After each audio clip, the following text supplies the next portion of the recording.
नमस्कार, स्वागत आपका नादी टीवी के इस बुलेटिन में। मैं हूं आपके साथ पारुल और रुक कर लेते इस वक्त आ रही खबर का, जो आपको बता दें। खबर हमें मिल रही है भोपाल से। प्रोटेम स्पीकर रामेश्वर शर्मा का बयान, होशंगाबाद का नाम बदलकर नर्मदापुरम रखा जाएगा। होशंग शाह को कौन जानता है, वो तो लुटेरा था, उन्होंने कहा। तो अब देखिए, उत्तर प्रदेश के बाद मध्य प्रदेश में भी जगहों के नाम बदलने की कार्रवाई जारी है, या यूं कहें कि सियासत इस पर जारी है। शर्मा ने दिल्ली के औरंगजेब मार्ग का नाम बदलने की भी मांग की है। औरंगजेब और बाबर को पूजना हिंदुस्तानियों का काम नहीं है, उन्होंने कहा। हमारा इतिहास क्रांतिकारी और शहीदों के नाम से जाना जाता है। रामेश्वर शर्मा से सिख समुदाय भी मिला, सिख समाज के लोगों ने मुलाकात की है और ईदगाह हिल्स का नाम बदलकर गुरु नानक टेकरी करने की मांग रखी है, प्रस्ताव सौंपा है। सिख समाज आज से अपने घरों का पता बदलने की तैयारी में है।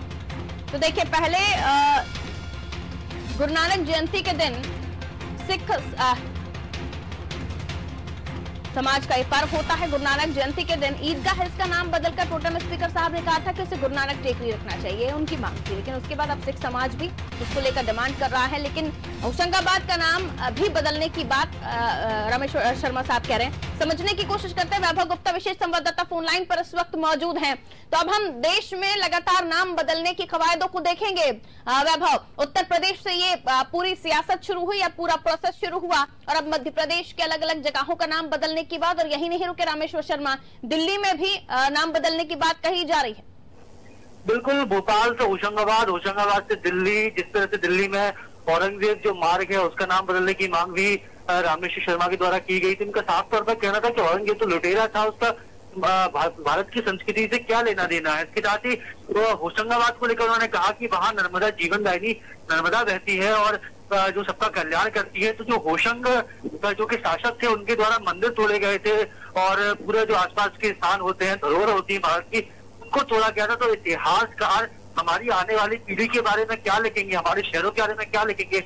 इसलिए जो भी ऐसे नाम है जो कि लुटेरे के नाम पर रखे गए हैं, तो सभी नामों को बदला जाना चाहिए। और जो उसकी शुरुआत हुई थी वो गुरु नानक देव की जयंती के अवसर पर हुई थी, जब ईदगाह हिल्स का नाम गुरु नानक की बात की थी। सिख समाज के प्रतिनिधि इनसे मिलने के लिए पहुंचे थे और उन्होंने अभिवादन व्यक्त किया रामेश्वर शर्मा की। रामेश्वर शर्मा ने जो पहल की है वो बेहद सार्थक है। यहाँ पर सिख समाज के प्रतिनिधियों ने कहा कि हम आज से अपने घरों के पते को बदलने जा रहे हैं। अब उनका पता होगा, जिस व्यक्ति का मकान होगा उसका मकान मालिक का नाम होगा, मकान का नंबर होगा, और जो पहले ईदगाह हिल्स लिखा जाता था उसकी जगह टेकरी रखा जाएगा। उस मौके पर प्रोटेम स्पीकर रामेश्वर शर्मा ने स्पष्ट कर दिया कि अब हम पहले हुई है उन गलतियों को सुधारना चाहते हैं। हमारे हिंदू संस्कृति में बहुत ऐसे बलिदानी रहे हैं, शहीद रहे हैं, जिन्होंने संस्कृति को बचाने में अपना महत्वपूर्ण योगदान दिया। तब उनके नामों पर शहरों के नाम रखेंगे, स्थानों के नाम रखेंगे, सड़कों के नाम रखेंगे। चलिए वैभव, शुक्रिया जानकारी के लिए। धरतेश वाजपेयी जी बीजेपी से हमारे साथ इस वक्त फोन लाइन पर बने हुए हैं। तेज जी, बहुत स्वागत करते हो आपका नादी टीवी में। सर जी धन्यवाद। सर, अब रामेश्वर शर्मा साहब ने डिमांड की है कि होशंगाबाद का भी नाम बदलिए, औरंगजेब बाबर को पूजना बंद कीजिए, हिंदुस्तानियों का काम नहीं है ये। और उन्होंने कहा कि औरंगजेब मार्ग का भी नाम बदलने की जरूरत है। देखिए, सही बात है, और होशंगाबाद का तो वैसे भी बदल ही चुका है। वो नर्मदापुरम संभाग के नाम से उसका नाम हो ही चुका है जी, और मुख्यालय चूंकि नर्मदापुरम ही है, तो स्वाभाविक है, अच्छी बात है। यदि वहाँ के लोग यदि ये चाहते हैं और उस बात को किया जाता है तो कोई बुराई नहीं है उसमें। ईदगाह हिल्स को लोग बाद में चाहने लगे, यानी सिख समाज तो अभी मिल रहा है रामेश्वर शर्मा जी से, लेकिन उनकी भावनाएं पहले ही थी कि गुरु नानक टेकरी कर दिया जाए। अभी भी उनकी भावनाएं हैं कि होशंगाबाद का नाम बदल दिया जाए, उनकी भावनाएं हैं कि दिल्ली में औरंगजेब मार्ग का नाम बदल दिया जाए। बाद में लोग आते हैं। नहीं, मुझे ऐसा लगता है कि जन भावनाओं को हमेशा ध्यान में रखते हुए, भारत की मौलिक संस्कृति को ध्यान में रखते हुए यदि कोई काम किया जाता है तो वो सही है। और बेसिकली क्या है कि हमें ये ध्यान रखना चाहिए कि ये काम तो बहुत पहले हो जाना चाहिए था, लेकिन पहले चूंकि कांग्रेस की स्टाइल ऑफ फंक्शनिंग परिवार के करीब रही, परिवार से बाहर वो कभी दूसरे परिवेश तक पहुंच ही नहीं पाए, तो इसलिए ये सब त्रुटियां हुई हैं और ठीक हो जाती हैं तो अच्छी बात है। ठीक है, आने वाले समय में क्या भोपाल का नाम बदलने की भी संभावनाएं हैं? ऐसी भी भावनाएं रखते हैं रामेश्वर शर्मा जी? वो तो आपको उनसे पूछना पड़ेगा साहब, क्योंकि सर धीरे धीरे भोपाल की जगहों, भोपाल के आसपास की जगह हैं और भोपाल के अंदर के ठिकानों का भी अगर नाम बदल रहे हैं तो भोपाल का भी नाम बदलने की भी खबरें पहले भी उठी थी। देखिए, संभावनाएं और भावनाओं पर तो मैं चर्चा नहीं कर सकता, क्योंकि आज ये विषय है तो इसके ऊपर तो स्पष्ट रूप से हम कह सकते हैं, आगे तो क्या कहें। लेकिन कांग्रेस के जो आरोप है सर, उस पर आप क्या कहिएगा? क्योंकि वो तो लगातार यही कह रही है कि आप मुद्दों से भटकने के लिए इस तरह के बयान दे देते हैं, इस तरह के टॉपिक को छेड़ देते हैं कि चर्चा डाइवर्ट हो जाती है। ऐसा कौन सा मुद्दा है जो कमलनाथ जी उठा रहे हैं? कमलनाथ जी है कहाँ? भाई कांग्रेस के नेता कमलनाथ जी जो पूर्व मुख्यमंत्री भी हैं, नेता प्रतिपक्ष भी हैं, साथ साथ प्रदेश अध्यक्ष भी हैं, मुख्य सचेतक भी हैं और पता नहीं क्या क्या है, वो है कहाँ? उन्होंने कोई बात कही क्या अभी आज तक? कुछ भी नहीं कहा उन्होंने तो। ठीक है, यानी सक्रिय विपक्षी नहीं है तो अब बीजेपी क्या करे? अब कोई आरोपी लगाने वाला नहीं है, कोई विरोधी करने वाला नहीं है, तो फिर नहीं 96 विधायक है इनके, सब गायब है, पता नहीं कहाँ कहाँ आराम कर रहे हैं। तो कांग्रेस पहले इस लायक तो बने कि उसकी बात विपक्ष के रूप में सामने आए निकलकर। केवल मतलब उससे बड़ा धर्म तो मुझे लगता है पत्रकार हमारे प्रदेश के अदा कर रहे हैं और बहुत अच्छी बात है ये तो। लेकिन जो काम उनका है 96 विधायकों के साथ, कांग्रेस को अभी तक हम ठंडा समझ रहे हैं या कहाँ है वो कांग्रेस के विधायक, कहाँ है कमलनाथ जी? फिलहाल अमित शर्मा जी हमारे साथ कांग्रेस से फोन लाइन पर बने हुए हैं। अमित शर्मा जी का स्वागत है नादिर टीवी में। शर्मा जी नमस्कार। नमस्कार, धन्यवाद। अमित शर्मा जी, जिन मुद्दों पर हम बात कर रहे हैं वो नाम बदलने की बात हो रही है। गुरु नानक टेकरी और उसके बाद होशंगाबाद का नर्मदापुरम, उसके बाद रामेश्वर शर्मा जी ने कहा कि दिल्ली का औरंगजेब मार्ग, उसका भी नाम बदल दीजिए। तो उनकी भावनाएं हैं और उसके बाद लोग भी जुड़ते चले जाते हैं, लोगों की भावनाओं को समझते हैं, वो खुद ये बात कह देते हैं। सवाल ये कि हितेश जी ये भी कह रहे हैं यहाँ पे, इसको लेकर तो आप अपनी टिप्पणी कीजिएगा ही, लेकिन हितेश जी भी ये कह रहे हैं कि कांग्रेस है कहाँ, कौन विरोध कर रहा है, कौन सवाल कर रहा है? देखिए क्या है, हितेश जी नहीं बोल पाएंगे इस मामले में। वो चक्कर ये है कि जिस तरीके से रामेश्वर शर्मा जी आज पहली बार तो विधायक बने नहीं है। हाँ। रामेश्वर शर्मा जी पहले भी विधायक थे, आज भी विधायक हैं। ये सारा खेल वो पूरे में बत्ती चमकाते घूम रहे हैं रामेश्वर शर्मा जी, और जिनको वो एक मिल गई है प्रोटेक्ट स्पीकर की, जो 3-4 दिन का होता था, जो 4 महीने भारतवर्ष में पहली बार चल रहा है। हाँ। ये अपनी कुर्सी बचाने के चक्कर में जिस तरीके से भारतीय जनता पार्टी का भावनाओं को भड़काने का काम चलता है, उस काम में वो लगे हुए, जिससे उनका शीर्ष नेतृत्व उनकी तरफ ध्यान आकर्षित करे और ये कोशिश करे कि नहीं ये बहुत अच्छे विधायक हैं, ये जो है उन्माद फैलाने में, ये भड़काऊ भाषण देने में, इस तरीके का जो ये काम कर रहे हैं, अपने क्षेत्र के लोगों को रोजगार दिलाने का काम अगर करते हो, कोई फैक्ट्री लगाने का काम प्रोटेक्ट स्पीकर के माध्यम से करते, जो ग्रामीण क्षेत्र में लगातार किसान परेशान और आत्महत्या कर रहा है, उनके परिवार के जीवन के लिए कोई विस्तार पूर्वक कोई योजना बनाते, तो मैं समझता हूं वो ज्यादा बेहतर होता। ये सिर्फ उनकी कुर्सी का जो खेल चल रहा है, 2-4 दिन की रह गई है, ये शीर्ष में तो उनको हटने का जो प्रयास कर रहा है, वो अपनी तरफ ध्यान आकर्षित करके ऐसे हल्के वक्तव्यों को किए जा रहे हैं।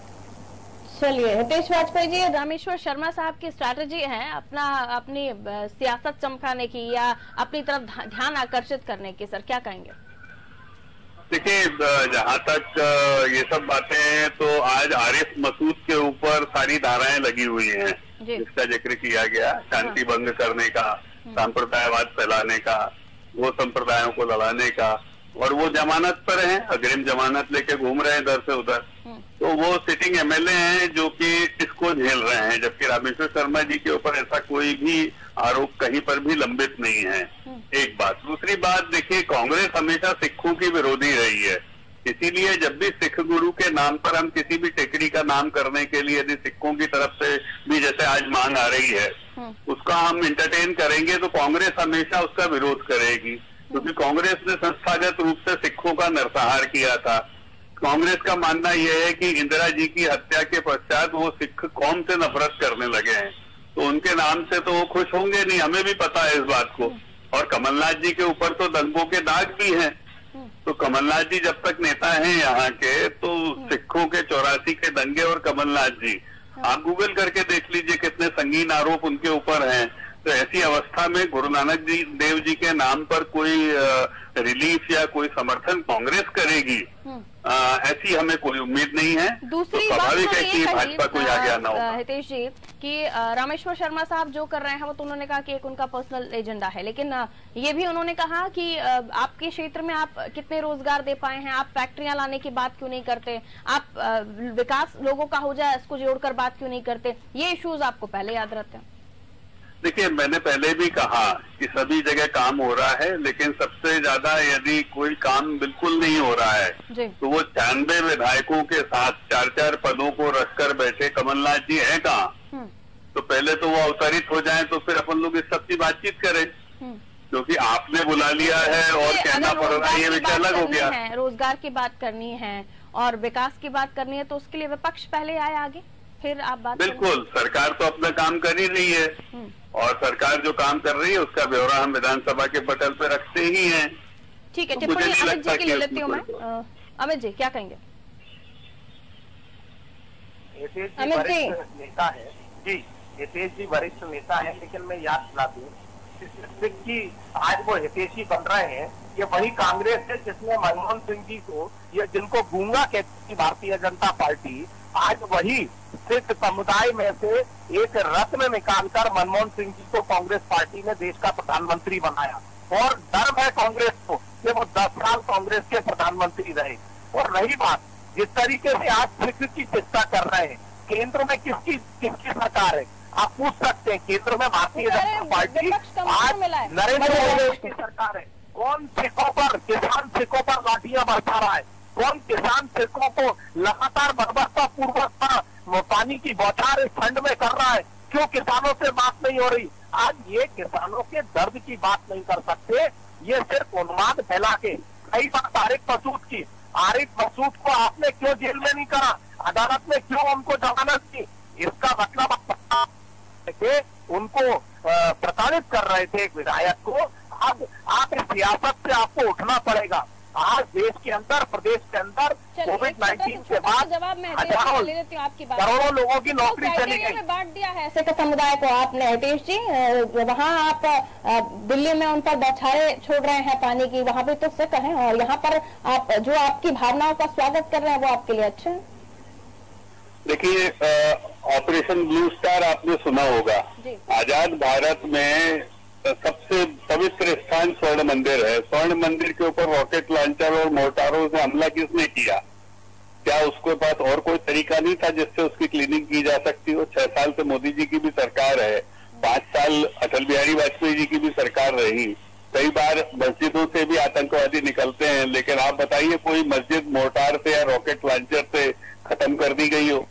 लेकिन बड़ी आसानी से वहां पर छेद कर दिए गए, जो सबसे पवित्र स्थान है। उसके बाद आप 50 साल बाद, 25 साल बाद, 30 साल बाद अधिकृत रूप से आपने माफी भी मांगी।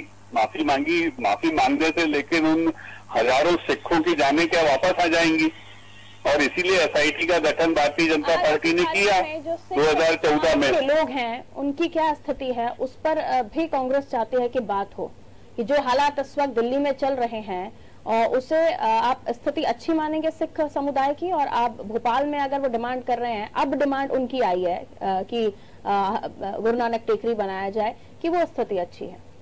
देखिए, दिल्ली का जो आंदोलन है, अभी तक तो मुझे नहीं पता था कि वो सांप्रदायिक आंदोलन है, एक कौम का आंदोलन है। मैं तो उसको किसानों की बात रखने का प्लेटफॉर्म मान रहा था। यदि कांग्रेस उसमें संप्रदाय ढूंढ रही है तो मुबारक हो, क्योंकि मैंने बताया ना, इनको तो पगड़ियां अच्छी लगती नहीं है। ये पगड़ी दिखती थी और उसमें टायर डाल देते थे। ठीक है, यही सवाल मैं उनसे भी पूछना चाहती हूँ कि क्या वो किसान आंदोलन है या फिर सांप्रदायिक बना दिया है उसको कांग्रेस ने, या कांग्रेस उसे अलग कास्टिज्म के तौर पर देखती है? अमित जी, जब भारतीय जनता पार्टी को पंजाब के अंदर सरकार चलानी होती है तो सब रंग भेद दूर हो जाते हैं और उसके अपने हो जाते हैं, और जब कांग्रेस की सरकार वहां आ जाती है, आज ये अन्नदाता का प्रश्न है। मैं बड़ी से कहना चाहता हूँ विशेष जी को, ये आपने कहा कि वहाँ भी सिख समाज के लोग हैं जिन पर पानी की बौछारें छोड़ रहे हैं, दो अलग अलग टिप्पणियां कैसे चल पाएंगी? एक स्टैंड लेना पड़ेगा ना सर। आप उन्हें किसान बोल रहे हैं, उन्हें सिख बोल रहे हैं। जिस तरीके से सिख परिवार की महिलाओं के साथ केंद्र की पुलिस बर्बरता। चलिए इधर हो गया सब्जेक्ट से हम इधर अलग जा रहे हैं। चलिए बहुत बहुत शुक्रिया, माफी के साथ समय थोड़ा सा इजाजत नहीं देता हमें। बहुत बहुत शुक्रिया अमित जी का भी और हितेश जी का भी हमारे साथ जुड़ने के लिए इस चर्चा में।